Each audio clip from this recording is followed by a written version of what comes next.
انگریز کے آنے سے پہلے پورے عالم اسلام میں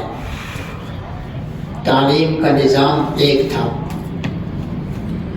اسی ایک نظام تعلیم کے تحت مفسر بھی پیدا ہوتے، محدث بھی پیدا ہوتے، فقیہ بھی پیدا ہوتے، ریاضی دان بھی پیدا ہوتے، فلسفی اور سیاستدان بھی پیدا ہوتے۔ علامہ جلال الدین سیوطی رحمۃ اللہ علیہ، جن کی کتاب تفسیر جلالین درس نظامی کے نصاب کی معتبر تفسیر کہلاتی ہے، اپنے وقت کے بہترین مفسر بھی تھے، بہترین محدث بھی تھے، بہترین طبیب بھی تھے۔ علامہ ابن رشد رحمۃ اللہ علیہ مالکی فقیہ تھے، فقہ مالکی کا بہت بڑا مرجع، اپنے وقت کے بہترین فقیہ بھی تھے، اپنے وقت کے بہترین فلسفی بھی تھے۔ امام غزالی رحمۃ اللہ علیہ، جن کی کتاب الحاوی فقہ شافعی کی معتبر کتاب کہلاتی ہے، اپنے وقت کے بہترین فقیہ بھی تھے،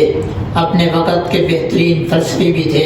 اس ایک نظام تعلیم کے تحت اگر کوئی شخص ریاضی دان ہوتا تو وہ مسلمان بھی ہوتا، اگر کوئی شخص فلسفی ہوتا تو وہ مسلمان بھی ہوتا،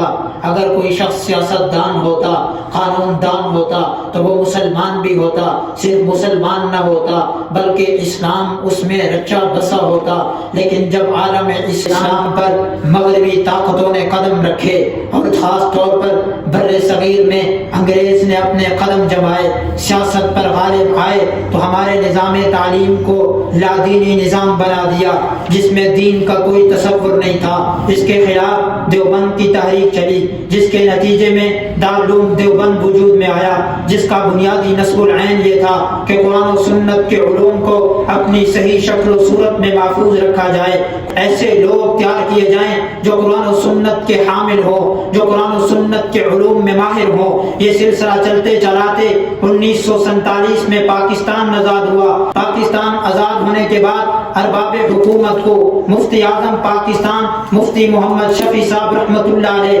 خطاب کرتے ہوئے ایک لاجواب تقریر کی، جس میں واضح الفاظ یہ تھے کہ ہونا تو یہ چاہیے کہ پاکستان بننے کے بعد واپس ہم اسی جگہ لوٹ جائیں جو ہمارے اسلاف کا طریقہ تھا، ہمارے اکابر کا طرز تھا، کہ ایک ہی نظام تعلیم کے تحت ہم سب روشناس ہوں۔ اگر کوئی شخص ریاضی دان ہو تو اسلام کے رنگ میں رنگا ہوا ہو، اگر کوئی شخص فلسفی ہو تو وہ اسلام کے رنگ میں رنگا ہوا ہو، اگر کوئی شخص سیاست دان ہو تو اسلام کے رنگ میں رنگا ہوا ہو۔ لیکن آپ نے ہماری بات کو اہمیت نہ دی، کیونکہ آپ لوگ علی گڑھ کے نظام تعلیم سے نکل کر آئے تھے جو انگریز کا قائم کردہ تھا۔ مجبوراً ہمیں قرآن و سنت کے علوم کی گٹھڑی کو ضائع ہونے سے بچانے کے لیے 1951 میں نانک والا میں دارالعلوم قائم کرنا پڑا، اور مجبوراً ہمیں وہی طریقہ اپنانا پڑا، وہی طرز اپنانا پڑا جو دارالعلوم دیوبند کا تھا، وہی نصب العین اپنانا پڑا جو دارالعلوم دیوبند کا تھا۔